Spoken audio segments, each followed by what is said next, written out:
What's up, folks? What's going on? This is CEO of MF Seasons and Sauces. And if you're not doing nothing on Sundays at 6 p.m., you gotta check out The Man Cave.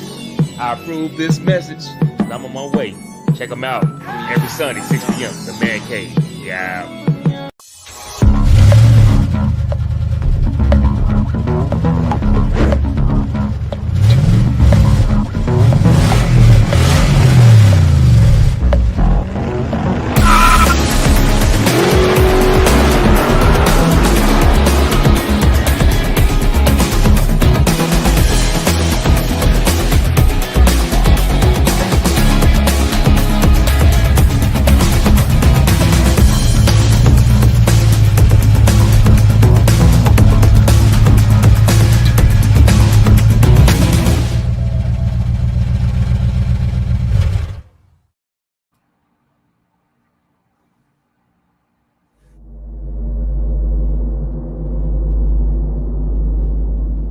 Today on The Man Cave, we talk to Philadelphia journalist Aliah Wright about her latest novel entitled Now You Owe Me.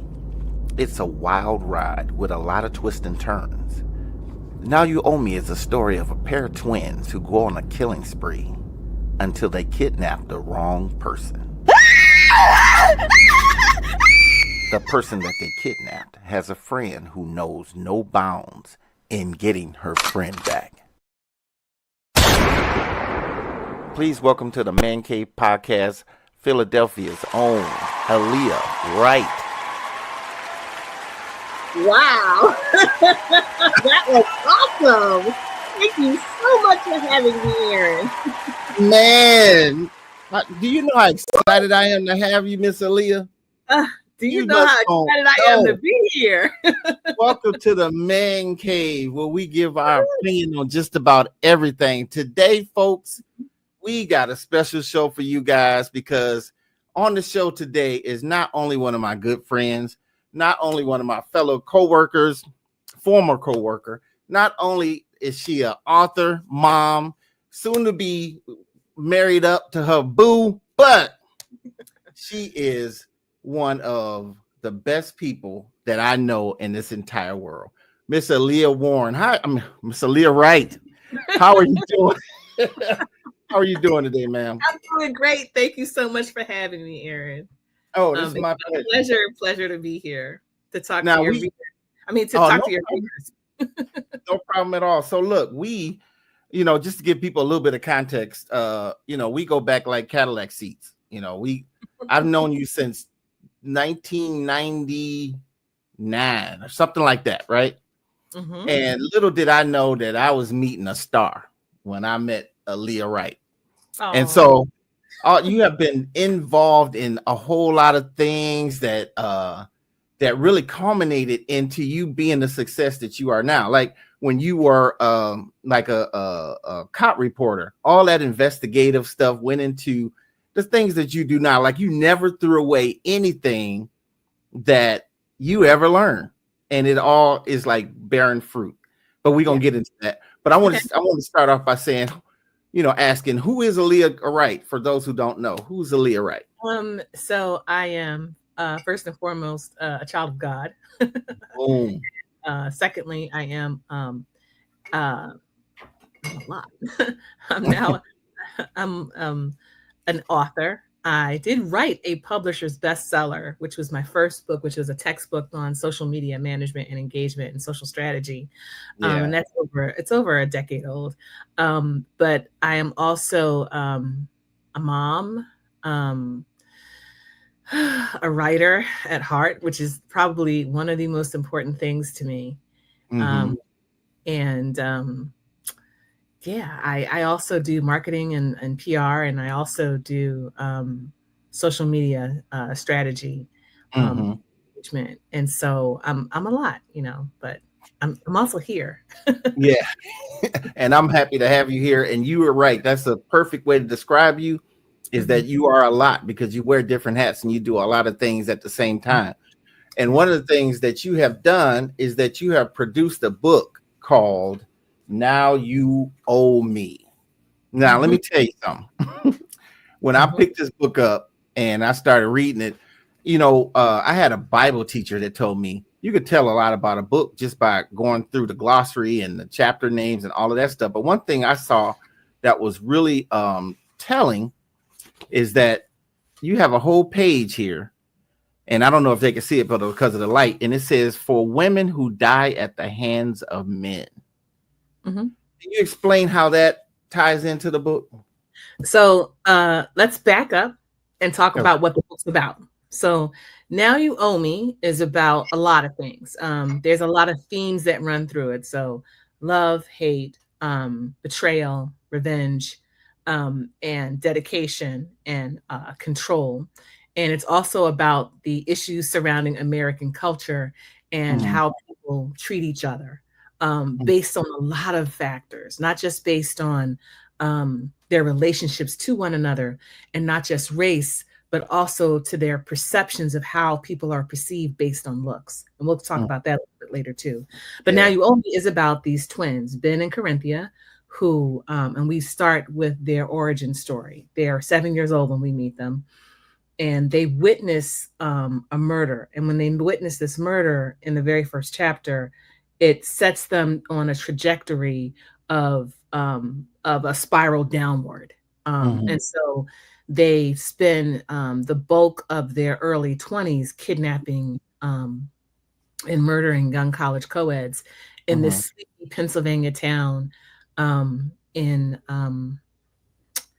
it's called Laurel Valley, but it's actually sandwiched between Philadelphia and Harrisburg. And I used to in Harrisburg early in my career, and I actually love it up there. So it takes place up there so anyway, they're kidnapping these young women until one day they kidnap the best friend of a woman. They kidnap her roommate. And so when that happens, her name is Amanda, and Amanda will do anything for her best friend. So Amanda is the kind of person who is utterly devoted to this young woman named Fiona. And they both have similarities in their backgrounds. One is Black and one is white, but they both grew up sheltered. Amanda's the daughter of two very successful doctors. Her best friend Fiona has a similar background. Both of them are deeply religious.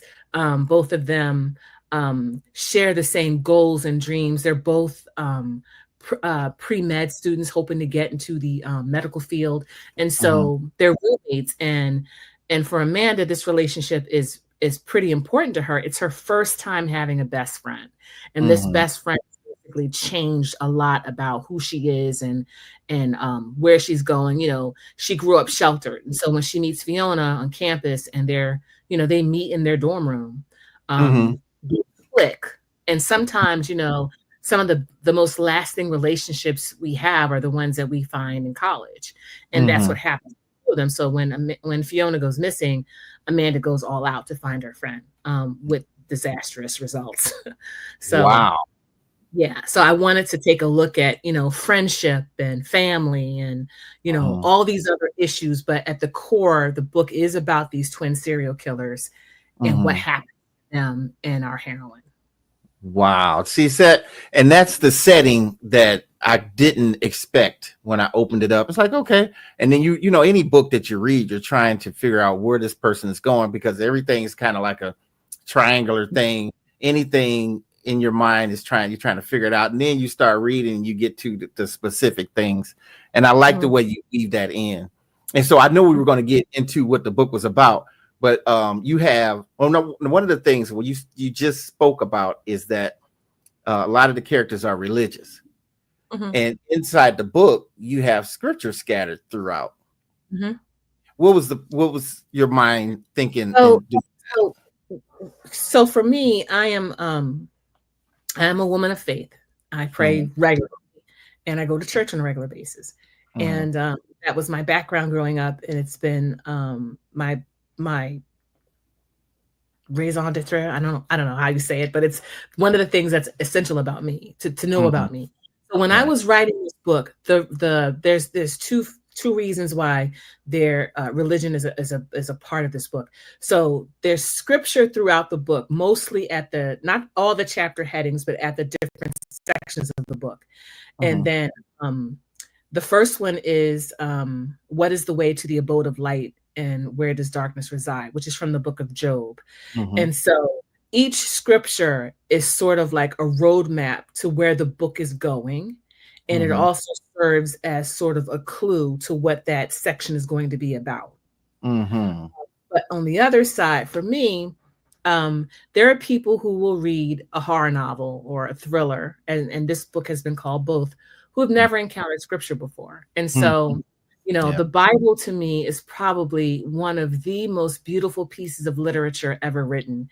And even the translations, which have become more and more contemporary. And then we think about how the books are translated even into different languages. It's still very much a beautiful book to read. And there's so much you can learn and digest for yourself in reading it. So for me, I want people to encounter scripture. And there were people who will probably never encounter scripture. And I'm like, well, if you read this horror novel, you're going to read some scripture. And I don't think that's a bad thing. I think that's a good thing that people can actually open their minds to see, you know, well, what is this about? And the book of Job is actually one of my favorite books in the Bible. It's fascinating because we witness this person lose everything. But throughout, he still keeps his faith in God. It wavers, but he still keeps his faith in God. And I think that can be true for a lot of us. Depending on what we're going through in life. And so each of the characters have a religious background. And so they do draw on their faith. Even these serial killers, they do draw on their faith. Of course, with the serial killers, though, they are not like regular people. Normal people don't go around killing people, but they still have some things that they inherit to that's ingrained in them, and they mention it, and you're like, huh, but you're killing people, but they still do certain things based on how they were raised.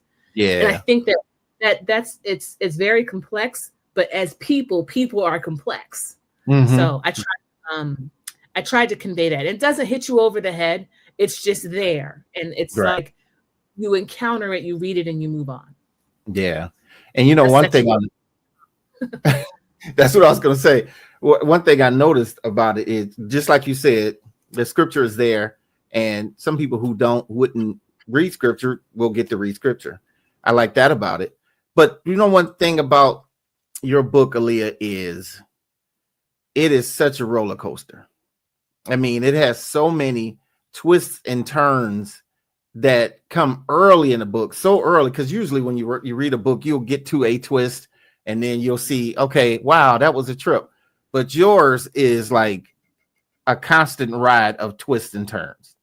And I'm sure you planned it that way, but man, you hit people right off the bat with twists and turns. And some of them you have to remember, because when it opens up toward later in the book, it's like, oh, that's why that happened. Can you speak to the twists and turns, the roller coaster you put on? So for me, I've been an avid reader of books since I was 14 years old, beginning with my aunt, God rest her soul, my father's twin sister, Aunt Evelyn, put this big, gigantic bag filled with Harlequin romance novels in front of me when I went to visit her for the first time in Augusta, Georgia. And so I've always been an avid reader. The other thing is I was an entertainment editor for a long time, and I edited film, music, and television coverage. And when you do that for what I did, well, for almost a decade, you begin to notice patterns. And for me, the patterns can be somewhat, I don't know, they can be somewhat annoying because you start to see them all the time. And so I wanted to try to do something different. I have sat in so many film screenings and just sat there and like this and be like, okay, yeah, I know this is going to happen. I know that is going to happen. But there are sometimes things in pop culture and television and film surprise me. And I wanted to write a book that surprises and delights the reader. And I wanted to write the kind of thing that I like to read. And one of the things that I like to do is I like to be enthralled. I want to have a book that captures and holds my attention. I want to know what's going to happen next. And I remember there are some people who read the book early on who were very like shocked, and they were, they gasped, they started cursing out loud, they called me up or texted me in the middle of the night and say, "Hey, it's 3 a.m. and I just finished your book." And I'm like, and that's delightful. And even with some of the critics on Goodreads and Amazon, they've been delighted in that way, and it pleases me very much that is part of it. Oh, wow. Sorry, my Alexa is trying to tell me what the forecast is going to be tomorrow. I have to stop it again because it's going to start playing Afro beats in a few minutes. That's okay. That's all right. So, I thought you were okay. So, what inspired you to write this book, coming from a journalism perspective? Okay, so this book, I started writing it as a short story in 2016. And so when I did that, I noticed that that happened. I was sitting in a nail salon in Virginia, where I was living at the time, and I was watching the news, and they had found the body of a young woman who had gone missing. And of course, there was all this media coverage. And so I just sat there and was upset because this young woman who had gone missing, she was probably a couple of years older than my son at the time. And so it upset me so much. And I said, just once I want this, stories like this to turn out differently. So I started writing one, and it was a short story, and it was about one of the main characters, Fiona, and how she got kidnapped. And in that short story, she manages to save herself. Then we fast forward about 2017, and a friend of mine, we were discussing some other projects that I was working on, and I gotten sort of disillusioned by the process and the people. So I said, I think I want to write a novel. And she's like, "You should join my writer's workshop." And I said, maybe I will. And that began my journey of going through that workshop, and I tested some other workshops, and but that was my main one. And I basically spent like a year and a half to almost, about a year and a half writing Now You Owe Me. And I fleshed it out, came up with the concept of the twins, because at first it was just one serial killer.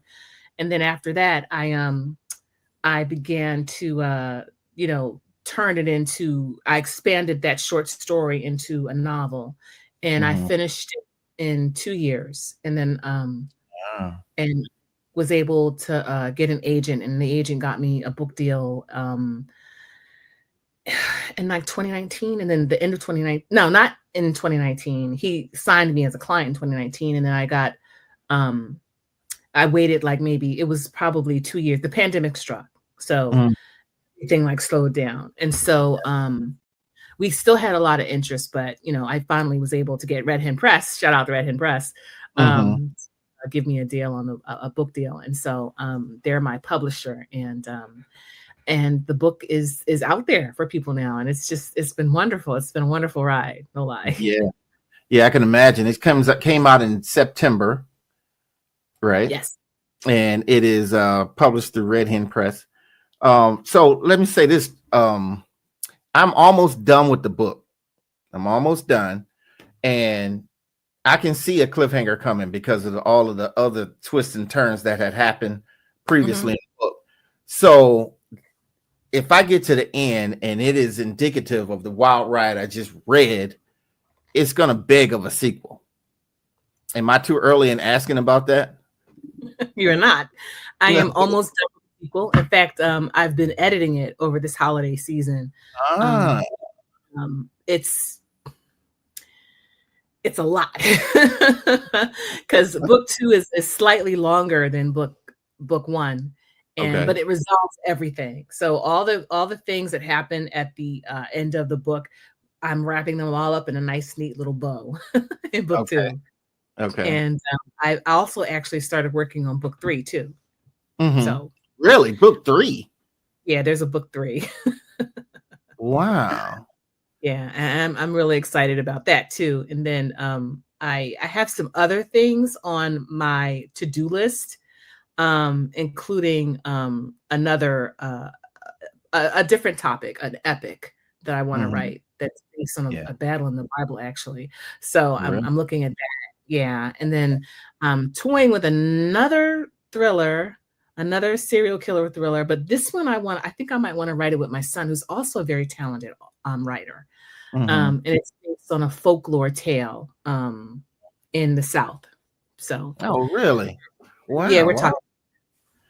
Okay. Well, that is great coming from you, because that young man that you're going to be working with, I remember babysitting him. But so that was so long ago. Right. You look so young. You look so young still. we were all young. So let me ask you this. You do such a good job of presenting the voice and the thinking of a serial killer.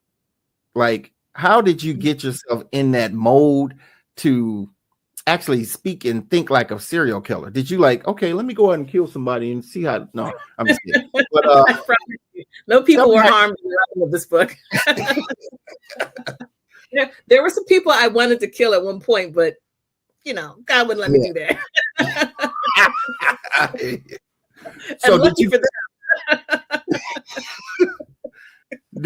How did the whole? Did you study serial killers or something? Yes, you know what? I study serial killers for fun. On my coffee table is a book filled with some of the most notorious serial killers in the country. And so I study them. For me, it's fascinating. I also have a love of procedural dramas like Law and Order SVU, and there are some like the true crime stories that we see on like Netflix and on television late at night. And then also I actually covered some really famous criminal cases when I worked as a reporter for the Associated Press early in my career. So I covered cops, I covered courts. I did that for a long time in my career, never knowing that I would be able to take some of the things that I learned and apply that to how I write today. But when you're a journalist, you do a lot of research. And so I did a lot of research into, and this book, I wanted to do like a study of what makes a person become a serial killer. Like, what does that evolution look like? So that's why we meet the twins when they're 7 years old, and we see how this one event impacts the rest of their lives. But on the other hand, they have some deep-rooted, serious mental health issues because, of course, normal people don't go around killing people. So we're looking at the reasons why they're doing it, and they're both doing it for very different reasons. But they're also they also have some mental health issues going on. And then we also look at the psychopathy of what makes them the way that they are. And when you get towards the end of the sort of 3/4 of the way into the book, which is sort of towards the end, then it begins to become apparent when it's explained why they behave the way they do and why they do the things that they do. But I had to study all of that to get it right. One of my favorite Netflix series was Mindhunter, and that was about the FBI and how they track serial killers in the beginning of doing that, because it hadn't been done before.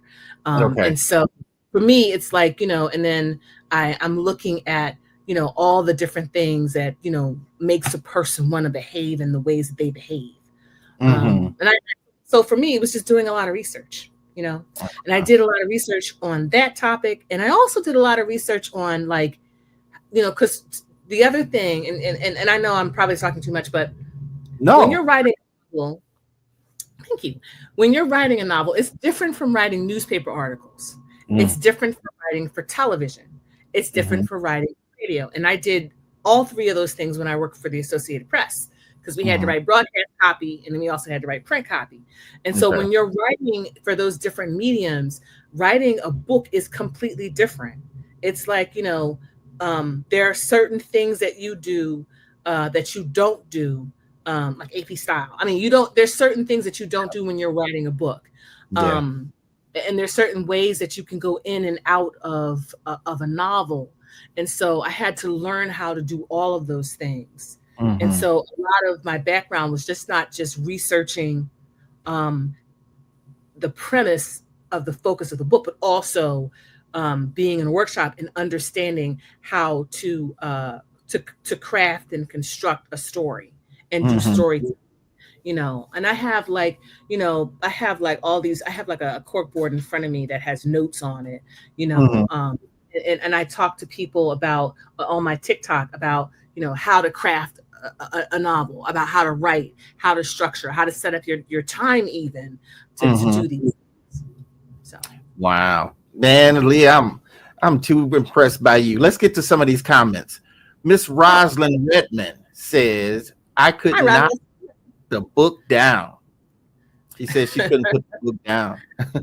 Heidi Russell said, Aliah is my dear friend, and I'm so proud of her for this book. It is amazing. Thank you, Heidi. Caprice said, this is such a page turner. This was such a page turner. I can't wait for the next one. Neither can and Rosalind said, when can we expect a sequel? I'm not sure, but within the next 2 years. Okay. I hope. Because right now I'm still working on it. It's almost done. It's almost done. I'm going through some things and editing some things, moving things around, changing things, making sure things make sense.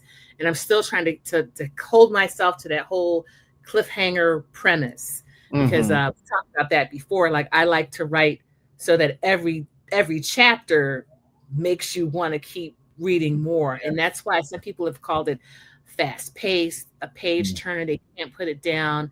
It was really good. And they were surprised by how good it was. I'm like, of course it's good. It's me. Yeah. But the other thing is, I'm trying to make sure that, it holds your attention and it grabs you and seizes you until you get to the very last page. Yes. Well, that first page, just introducing the twins and the circumstances that they were in, just made me like, well, why the heck are they there? But hey, I'll leave that to the reader. So let me ask you this. One thing I noticed in the book, and I'm trying to dance lightly without giving too much of the book away, they elude capture a lot. Yeah. And it's like, how do you not? Okay, sometimes when people do crime, they tend to get themselves away, or they look kind of suspicious, or ABC, whatever the case may be. But these people, these twins, eluded capture a lot. And there's a specific reason that you did it this way. Can you speak to that? Oh, so one of the things that, and I've discussed this with my editor at first. And it's something, I don't know, when I was writing the book, a lot of the things that people point out to me now, I'm like, I hadn't considered that. But it's just something that happened over the course of me writing this novel. And one of those things is called the halo effect. And shout out to my friend Margaret, who actually explained this to me in depth. Because I've known this, and we've all known this, but there's actually a psychological term for it. And it's also called like physical attractiveness stereotype. So the twins are beautiful. They have long blonde hair, blue eyes. They're very attractive, and they're very charming. And so when you think of something that's dangerous, you don't normally think of something that's pretty or beautiful as being dangerous. So they're able to hide in plain sight. The other thing is they don't venture out a lot. Only one of them goes out and does all these things. And when the police are beginning to look for a suspect in this case, they're looking for a man. They're not looking for a woman. The other thing, too, is that there are very, very, very few female serial killers. We've seen them over the years, but very few are female. And so this book, it takes a look as, because Corinthia is basically the executioner. And so she's the person that's actually doing most of the killing. So when we're talking about how they're able to evade police, it's because they're looking for a man initially, and they're not thinking that there's more than one person doing this. A up until the point where they kidnap Fiona, they don't have any survivors, so they don't know what to work on. They're only working on whatever the evidence is that's presented to them. So, we make these erroneous assumptions, though, based on people by the way that they look and also by gender. Yes. And that's one of the reasons why they're able to evade the police for as long as they do, up to a certain point. I see. Okay. One of my good friends, EW, says, does reading those type of books impact your sleep or trust of people? Because she said she'd be side-eyeing everybody. Honey, I side-eye everybody anyway. I sleep well at night. But yeah, I mean, that's a good question. To be honest with you, I don't know. I'm studying. As a journalist, we're always taught to be students of the human condition. It's how we're able to convey information, massive amounts of information, repeatedly over and over again to people, because we're actually looking at people and we're analyzing the things that they tell us. Yes. And we know how to ask questions in specific ways to get the kinds of information we want. And so we're students of human nature. There are some journalists who will tell you, if I got a gotcha question, I'm going to wait until the very last minute to ask it. I'm not going to ask you halfway through my interview, so you get up and take off microphones and stomp out of the interview, like I've seen some journalists do on television with people they're talking to. You're going to ask that celebrity, that hard hitting question. You wait until you're at the end. That's the last question you ask. I mean, there's certain ways in terms of how we get and ferret out information. Yeah. And I hope you answered EW's question. I think she's in a I don't want to give her job away, but that question is indicative of what she does. Okay. So in the 2 years that it took to write this book, you had a pandemic happen in the middle of it. A whole bunch of things are going on, and you shared with us that was one serial killer. You split into two, so the story was fleshing out as well as being filled in. What was possibly the hardest part in producing this book for you? The hardest part now is the marketing and getting people to want to read it and leave me reviews on Amazon. Please leave me reviews on Amazon. I'd appreciate that. It helps to move the needle of the book sales. Right. Thank you. Shameless plug there. But the hardest part of this was just waiting to get a book deal. I mean, I knew it was good. My agent had faith in me, and I pretty much figured out that this was something that people would want to read, and I just being patient and I think that that's the hardest thing for any endeavor that you have, whether it's your own business, whether it's writing a book, whether it's waiting for a baby to be born. You have to have patience. Yeah. Nothing worth having comes easy. And so, patience is truly a virtue, because sometimes we have to wait for the things that we pray for. And sometimes we have to be grateful when we get those things. But for me, I think being patient it's the thing I struggle with now still, because there's even more things that I want related to this book and related to other things in life. But I can be patient because it's worth it. It's worth the wait. I understand that. So a lot of the perhaps one of the things that is probably will flush out of this book is probably a movie. I can see this being a movie. Well, I can see this entirely, because when you read a book and you're visualizing in your mind, the book is always better. But I can see this easily going to a film. Has there been any film talk? Yes, there has. So my agent is very, very good. And he is actually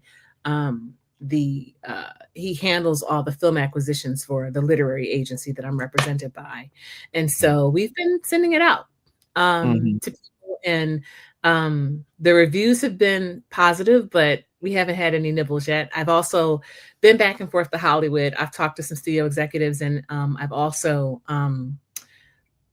talked to a screenwriter who has expressed some interest in working with me on the screenplay, but nothing's finalized yet. And one of the things I learned, so I'm a member of the International Thriller Writers Association.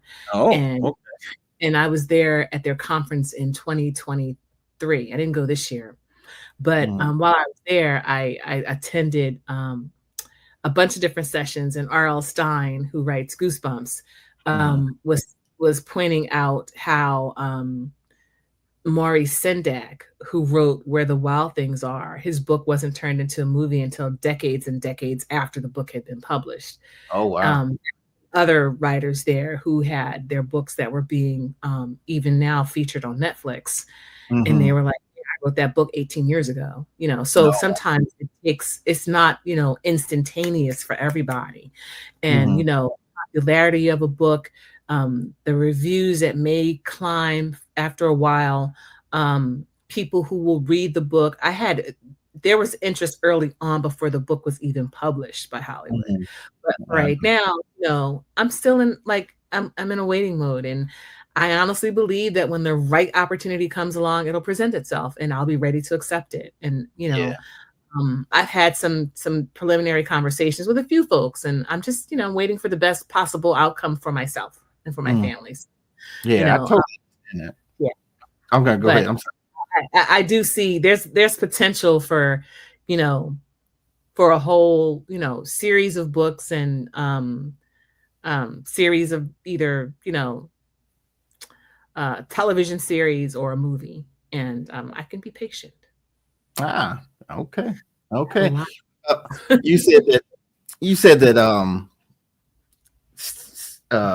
people, when they look for serial killers, they're usually looking for men. There's not a lot of women serial killers. There's not a whole lot. I mean, I think of Eileen Wuornos from back in the day. I think of even there have been some who have been nurses who've killed people, who killed their patients in hospitals. There's Lizzie Borden. There's all these people. I think Lizzie Borden was a serial killer. I have to go back and check on that one. But yeah, there's been all these cases over the years of, very, very few cases of women who were serial killers, because that's just a thing that, most women aren't. Yeah. Well, I know a lot of women serial killers. They're called divorce court judges. But anyway, let's Bessie Bynes says, "Hi, you look amazing." Thank you, Bessie. Thank you. That's my cousin. Thank you, cuz. Thank you so much. I was mistaken. Lizzie Borden wasn't a serial killer. She just killed her mom, her father, and her stepmother and her dad. So how many do you have to kill to be a serial? I think it has to be 2. Yeah, well, she was a serial killer then.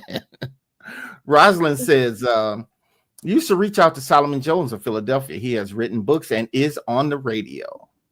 I should.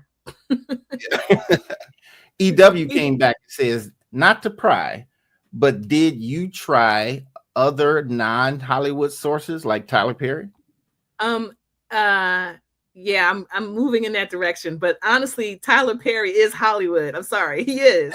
Tyler Perry has the largest film studio in the country right now, bigger than, I think, Paramount, and I think bigger than 20th Century Fox combined. His studio is huge.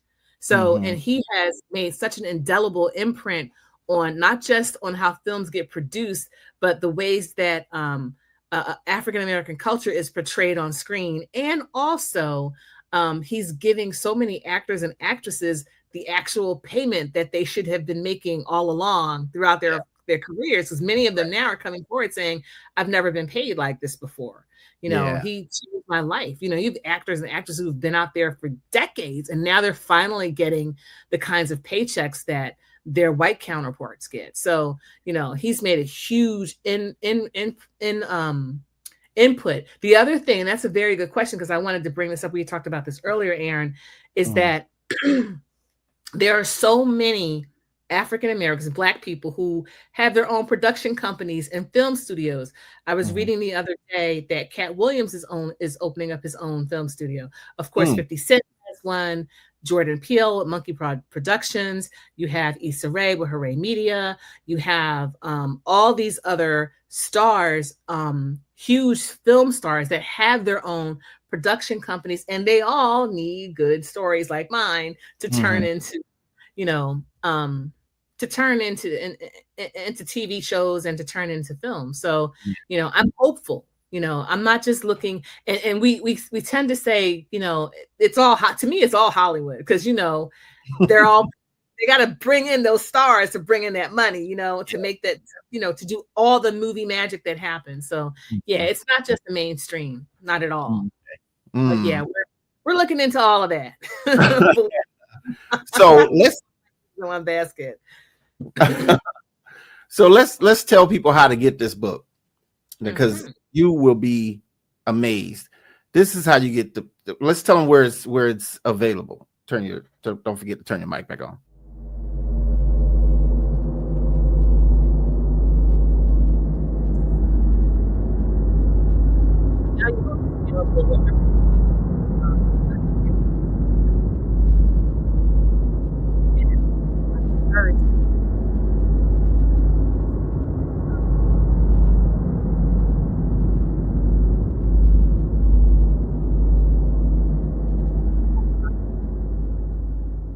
Available wherever books are sold.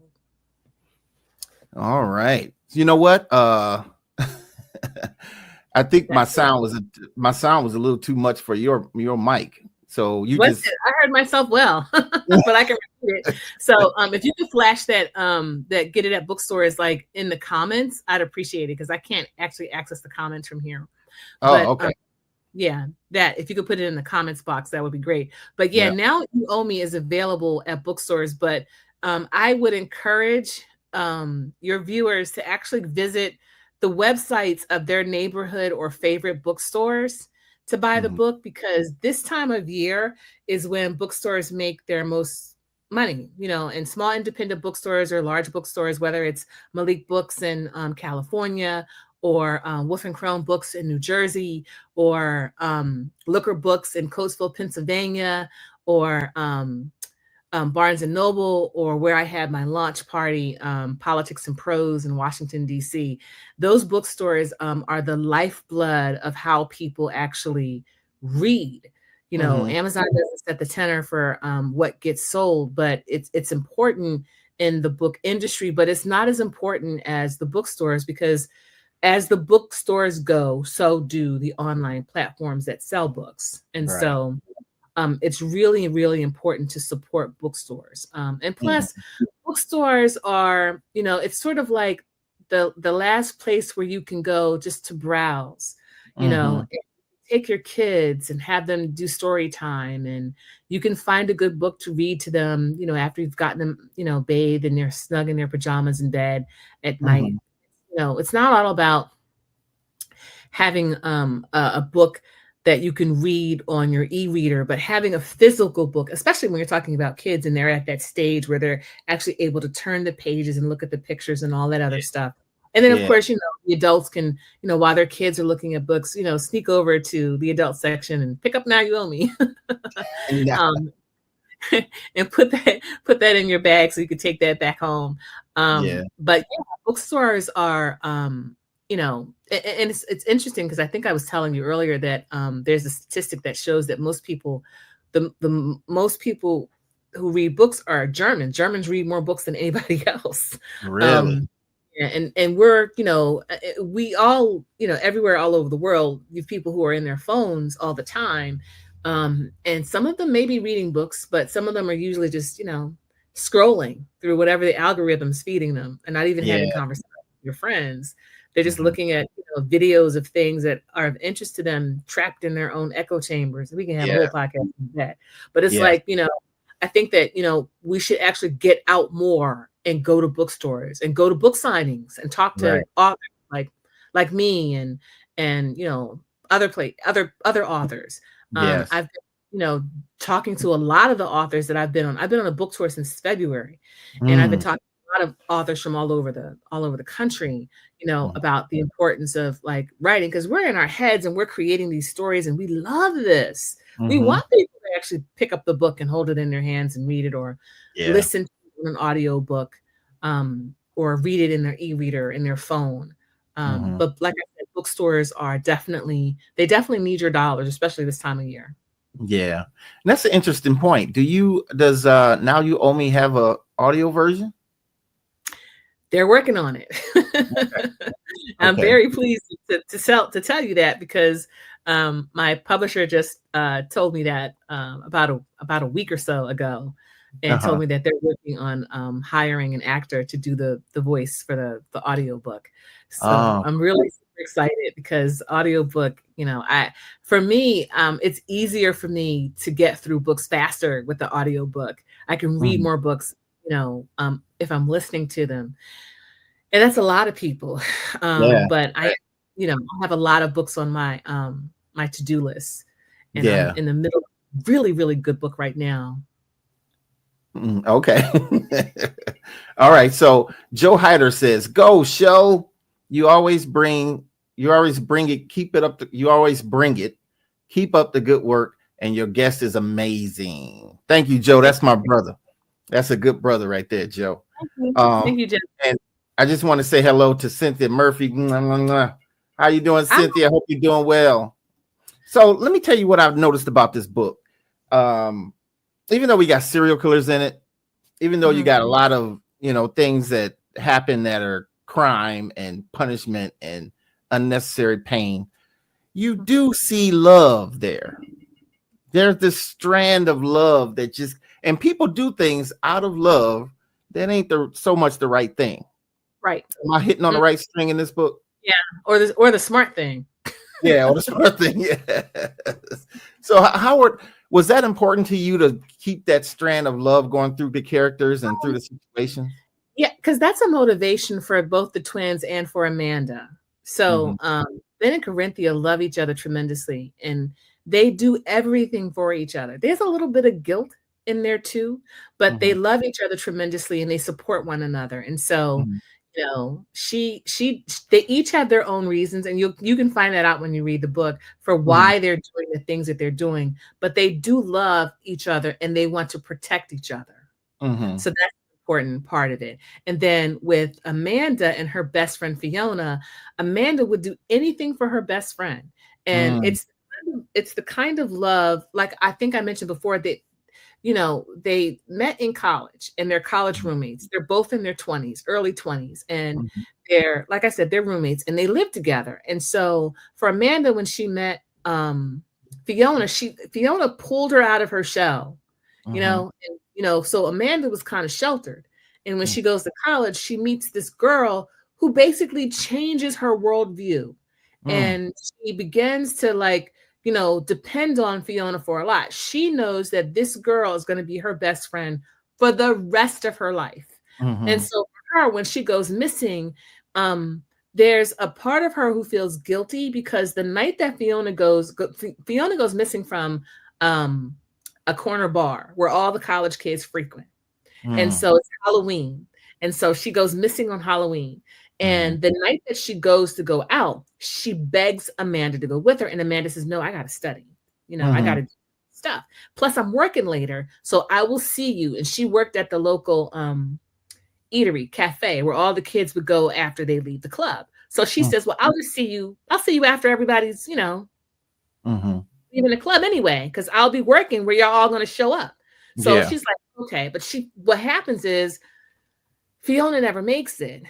And Amanda just goes back to their apartment, to their dorm room, and she's not thinking about anything except well, maybe she's still out partying with her friends. It's Halloween, that kind of thing. They're in college, they're young, and so it isn't until the next day when she begins to get worried because Fiona never makes it home.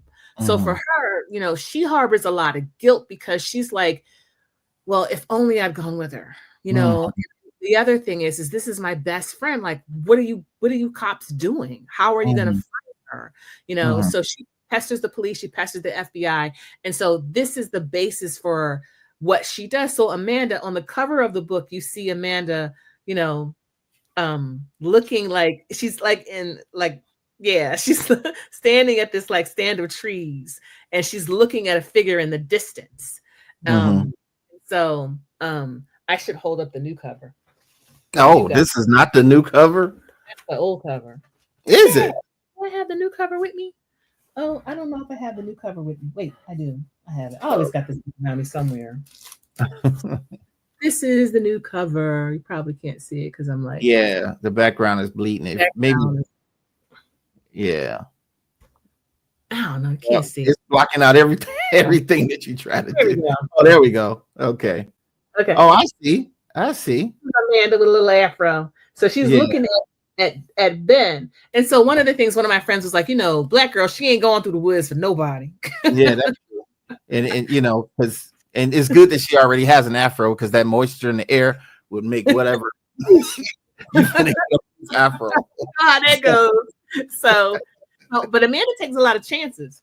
Yes. She does a lot of things that most people wouldn't do. I was talking to someone. I did a book signing at one of my favorite bookstores in the DC area called Busboys and Poets. I wrote a little bit of Now You Owe Me in there. And I wrote a lot of my first book in there. And when I was in there for the book signing, I think it was last month. Of course, it's December now. So when I was there and I was talking about, how Amanda takes a lot of chances that most people won't take. She's doing a lot of stuff. She's doing the most, as they say. She's the kind of person who will, hear a noise in the basement and go down in the basement. And, even if she hears like screaming, from the basement, Aliah ain't going in the basement if she hears screaming. She going outside. She gonna call the police. But Amanda's like, what's that noise? Right. Let me go and look and see what that noise is. So she's that kind of person where she's fearless and she doesn't think about what could happen. She just takes action. And that's to her detriment towards the end of the book, because we see that she goes through some really traumatic stuff. But she's that kind of person where she absolutely loves her best friend and she would do anything for her, including putting her own life in jeopardy.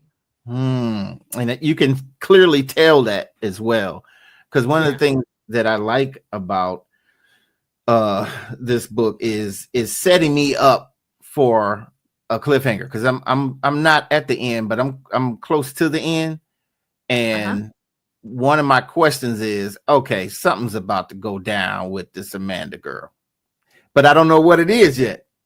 So that's the thing that's intriguing to me. Yeah. So, and that's the thing, you have to get to the end of the book.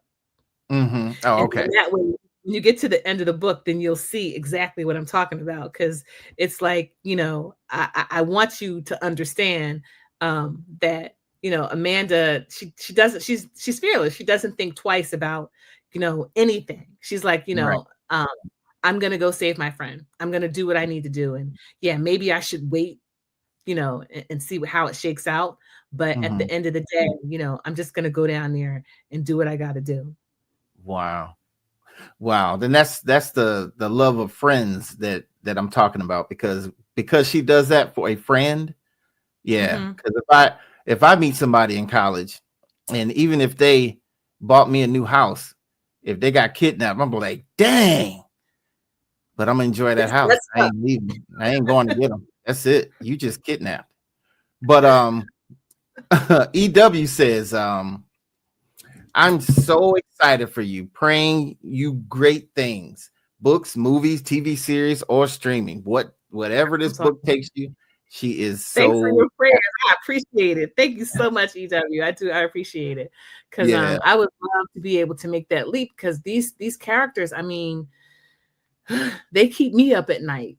Explain that. How does the characters keep you up at night? Because I mean, I struggled a lot with, whether or not to kill them off. Really? I do. And then there's some that I like more than others. Oh, okay. But I will say Amanda's my favorite. Yeah, because Amanda's fearless, and you kind of see that early on, and I'm glad that she's in there, because this is like this part about the twins. You go exhaustively about the twins, and then you introduce Amanda, and then you go exhaustively about Amanda, and that part is very I like that balance. So what's next for Miss Aliah Wright? I know you said books, sequels. how do you? Okay, let me ask you this: how do you come away from it for a minute and just kind of be Aliah for a while?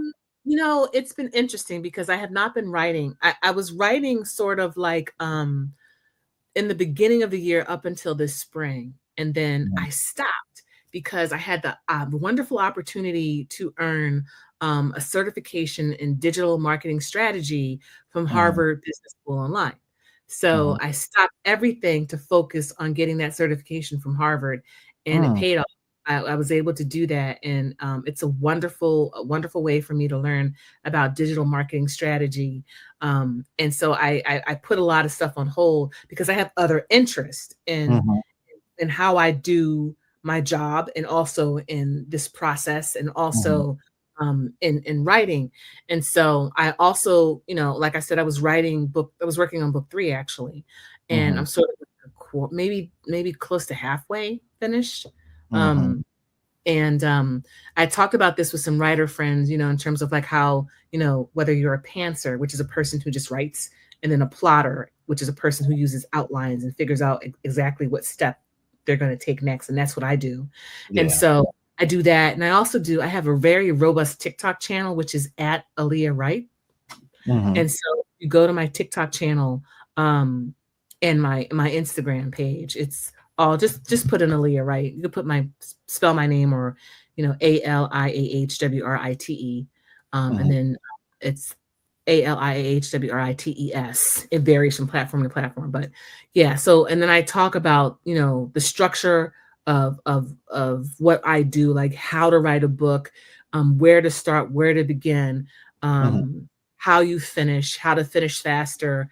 And then just interesting information about, the things that I know about social media and communications and video production and all those other good things. So my interests are varied. What I love to do is I would love to be just a writer and just write full time. Yeah. And just take it from there, and then just focus on that. But going on a book tour for a whole year and working a full-time job, and it's just going from city to different city on the weekends mostly. It's been exhausting. It's been draining, but I have loved every single minute of it, because so many people who read the book, who loved the book, who asked me all the most thoughtful questions about the process, and how did you come up with this, and how did you figure out that, and how did you fool me into thinking one way? And then I got to the first twist, and I'm like amazed, and I'm like, I didn't see that coming. And then the other twist that kept falling, one right after the other after that, because the book has several twists in it. And that goes back to me, and being from that background of always like seeing something and seeing the predictable and not wanting to be predictable, wanting to do something fresh and new and exciting. And I don't know if I'll ever be able to recapture that magic again. Yeah.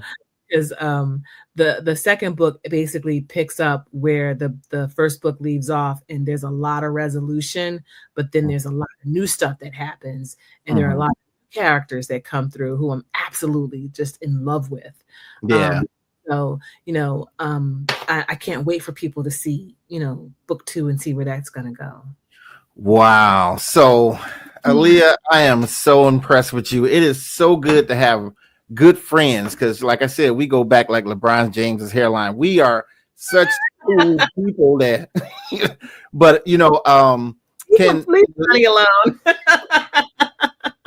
In these last few minutes, tell people how they can connect with you.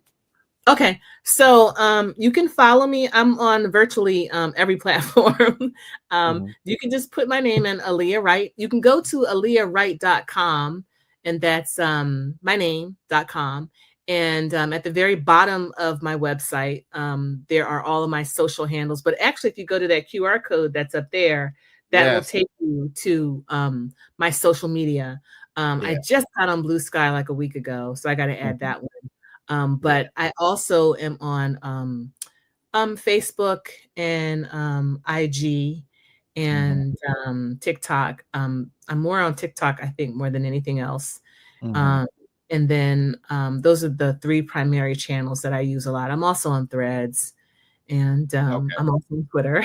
I've been on Twitter for a while. I've got like 6,000 fans over there. Wow. Followers over there. And then I am, just using those channels to promote the book and to talk about my evolution from journalist and writer and PR and marketing maven to author. And this is the role that I like the best. Thank you so much, Heidi. Cool. So thank you so much, Aliah, for coming on. This has been a great thing for me on several levels, just to catch up with you, see what you're doing, just to see my friends being successful. And I'm just happy to host a piece of your success. So, thank you for coming on. Thank you for everybody who left a comment. Thank you for everybody for watching. And we will be back next week. I got a guest coming up, and that's going to be phenomenal as well. Miss Aliah. Can you play my trailer one more time? That was so cool. Okay, let's do this. We'll end with the Facebook trailer. We'll end with the Facebook trailer. Thank you all so much. Now You Owe Me's on sale wherever books are sold. And if you do happen to read it, please leave me a review on Amazon.com. I really appreciate it because it really helps move the needle in terms of my sales and whether or not I get that film deal. Okay. And with that, this is the promo.